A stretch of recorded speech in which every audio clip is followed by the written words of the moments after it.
How's it going? This is Ricardo, and in this video I'm going to show you how to remove the battery from a Dell XPS 13 version 9365. If you're looking for parts for this laptop, go to our website and use this coupon for a 5% off discount.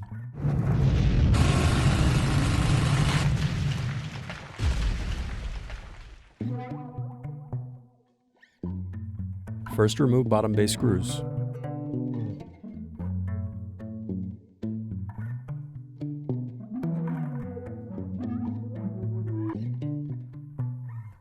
Now lift system badge and remove hidden screw. Then use fingers to pry apart and remove bottom base.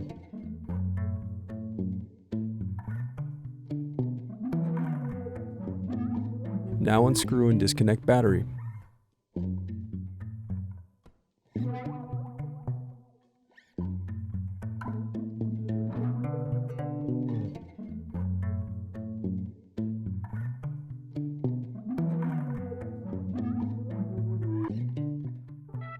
Thanks for watching.